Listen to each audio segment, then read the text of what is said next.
Hey, welcome back to At Home Songwriting. Today, I wanted to share some of my thoughts on how to write both personal and powerful songs.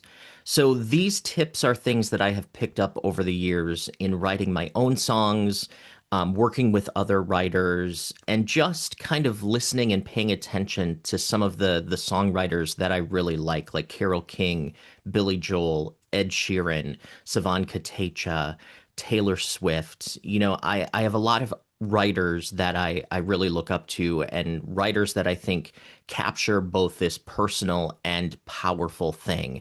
And I think as songwriters, that's something that we all want to do. We want to say something that is us, but also connects with other people. So that's what this video is about, is how do you write songs that are personal, but yet they connect with other people. So I'm going to give you some steps, and then it's up to you to go out and do it. Because the key here is doing it.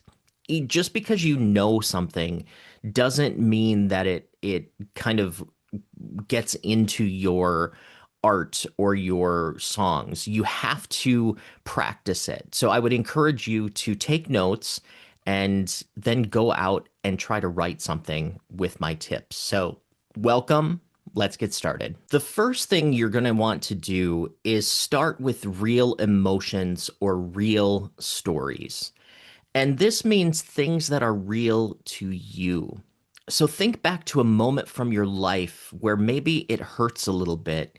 Maybe it makes you feel really good, or maybe there's a part of your life that is still haunting you. And really kind of put yourself back into that moment and think about all the things that you're feeling. What's going through your head? Where were you? Who were you with? And then write down the feeling I want to express is blank. So starting with an emotion and starting with a real story is the very first step of writing something that rings true to your listener. So jot down some of your memories or phrases that capture the emotion you want to communicate and ask yourself, could I talk about this over coffee with a friend? Or would you talk about this over coffee with a friend? That's a good sign that this might make a good song because it's something that may connect with others. So I want to really focus here because if you are making up stories in your songs, I think a lot of times we as listeners can tell. And I would encourage you to start to write from real emotions and real things that have happened in your life because your story could connect with others.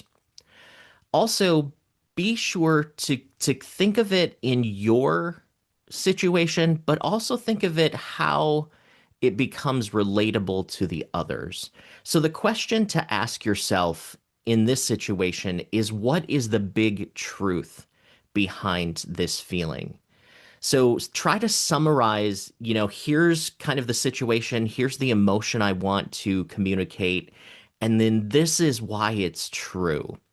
And write that out in one sentence because that becomes your concept. And from that concept, then you can brainstorm 10 hook or title ideas that capture and orbit the idea, right? And then once you have those 10 ideas, choose one that feels honest and intriguing to you. Could someone you haven't met relate to this? So I think those are the big questions to ask. What is the big truth? And could someone I have never met relate to what I'm saying? And that is sort of that pool of ideas that you can start to find your hooks, start to find your titles in this process.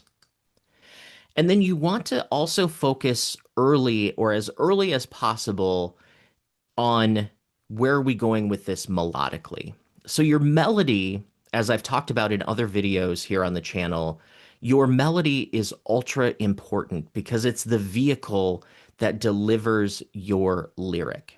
Your lyric tells the story, expresses what you want to say, but the melody is what hits people in the parts of us that don't understand language. The melody is what hits us in the heart. So you want to pick one of your hooks, one of your title ideas, and I want you to speak it out rhythmically. So let's say the title is Speak It Rhythmically. Speak it rhythmically. Dot, dot, da, da, da. Speak it rhythmically. Speak it rhythmically. Speak it rhythmically. Now, I want you to find two simple chords. So on your instrument, whatever you're using to make music, find two simple chords and see if you can sing that title 3 to 5 different ways. Try moving the rhythms, try moving the pitches, and then once you land on something, pick the version that feels the most natural and the most singable. And make sure to record a voice memo or in your DAW, record your favorite melody sketch so you don't forget it, because this is going to give you so much to work from in your process, because that melody of the hook tells you what you will want to repeat, and it also tells you how to contrast it with the rest of the song, because there are three things that are ultra important in songwriting. That's contrast, prosody, and repetition. So if you're new to the channel, check out some of our other videos. There's a video I did called CPR, a live stream that talks about contrast, prosody, and repetition. And I've got some future videos coming up where I talk about this as well. But in this process, figure out how you're going to sing your hook. It's ultra important. And then when it comes back to the lyric, you want to say things how you would say them. So say it like you'd say it. Don't try to be poetic. Don't try to be too fancy.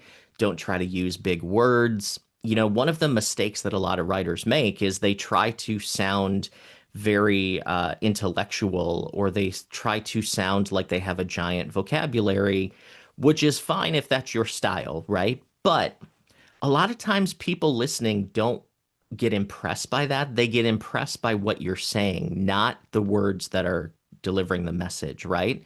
So don't try to sound fancy. Write how you speak whenever you are telling a real story.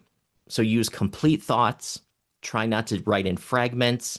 Write one complete thought per line, so one lyric line per melody line, and then use rhythm and phrasing that sounds natural in your voice. So try to maintain that syllabic structure of your song to make sure it sounds the way that we would talk it. And just remember, simple and direct will always beat clever and confusing.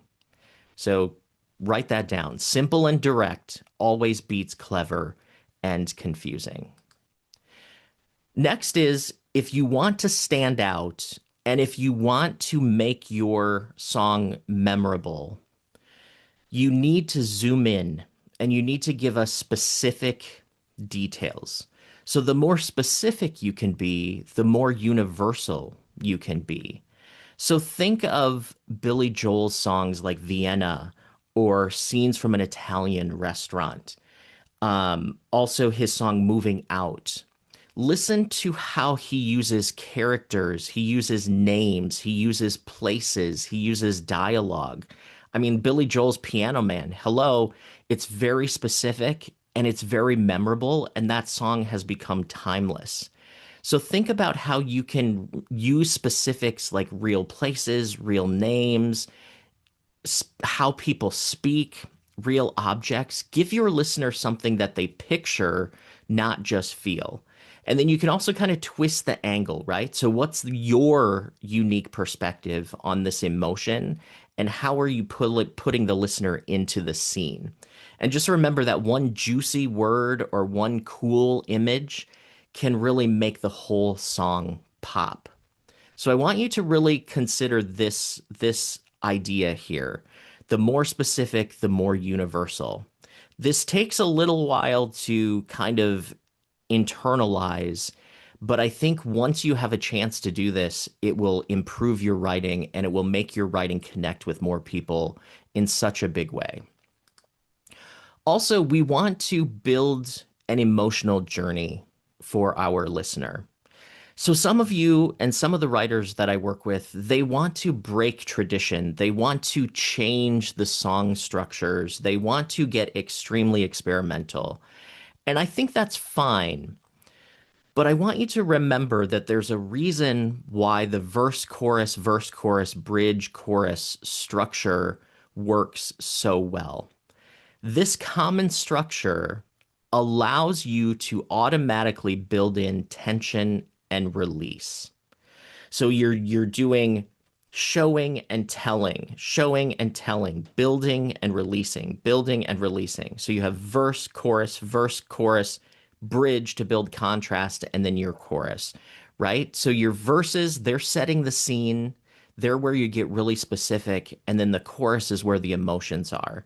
So using contrast between your sections is what keeps the listener engaged, and people are used to this structure, so it helps them actually pay attention to what you're saying instead of trying to figure out where they are in the song, right? Because if you change the structure, it's almost like you move the road on them, right? Like maybe they want to talk to their friend in the car, which is, listening to what you're saying and listening to your message. But then all of a sudden the road switches and they have to pay attention to the road. That's what changing structure does, is it confuses the listener because they're not used to that type of road, right? So I would encourage you to be unique in your content, not the structure. So it's all about the painting that you're making, not the frame. So think about that. Also, if you want to surprise your listener, that is absolutely okay. So some people like to be like, the listener is expecting this, but I want to give them something that's kind of a 180 from that, right? Awesome. But don't do this only because you just want to break the rules. Breaking rules is cool, but try to have a reason for this. So try the unconventional things, but try to do it in a way that supports a specific emotion, because all of your decisions, all of your structure has an effect on the song's emotion. So sometimes doing things for surprise or to lead your listener in a different way actually takes away from the core emotion that you're trying to communicate. So I would just ask that you do some intentional thought and be intentional about how you are mixing the structure with what you're saying. And that is that concept of prosody. So keep prosody in mind and ask yourself, if I do this, how does it affect the emotion? And that will give you a good sense of, is this on the right track? Or maybe that's something I shouldn't even do. Maybe that's something that might not work in this song. Also, a tip is to share your work.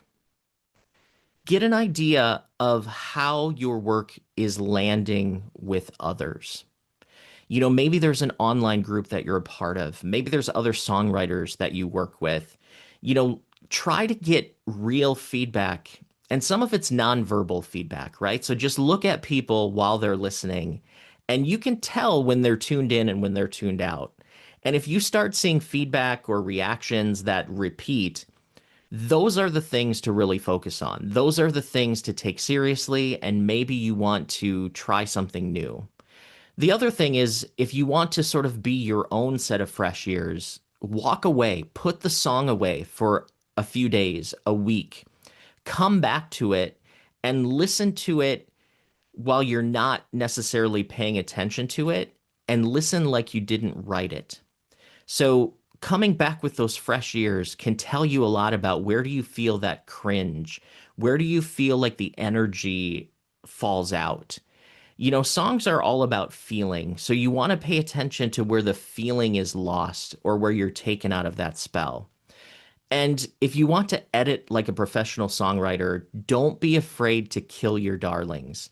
That means even if you really love a line, but it's not working with the rest of the song, have the courage and have the ability to cut that line for the betterment of the song as a whole because your listener is going to experience the song as a whole.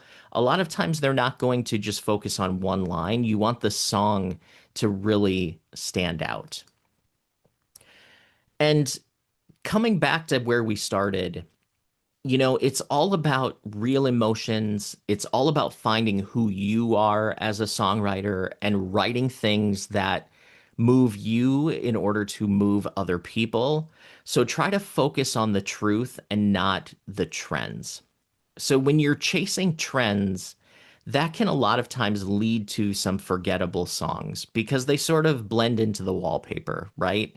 You know, how you write timeless songs is you write something that is real. Again, I go back to writers like Carole King, Billy Joel, even in our time, Ed Sheeran, Adele. These writers are all writing stuff that's very real to them, and they're being so specific and they're being so true that it leads to these songs that last years. So in your writing, don't try to rush it if it's not coming. Also, don't panic if it's not coming. We all run into times where the songs are not flowing. We run into times where it's like, oh, I hate this song right now because I can't get this one line. But just stay committed to the craft. Stay committed to knowing that you have the tools and you have the ability to finish it at some point. And instead of beating your head on the wall on one song, move on to something else and always come back to it. And as Ed Sheeran has said, he says, if it feels uncomfortable, if it feels uncomfortably honest, then you're on to something. So if you're in the midst of writing and you're like, ooh, I don't know if I should say this, or this is really personal, I think that's where the magic lives. So listen to Ed. If it feels uncomfortably honest, you're on to something. So I hope that's helpful. There's some tips on how to write both personal and powerfully. And if you like this video, hit like, hit subscribe.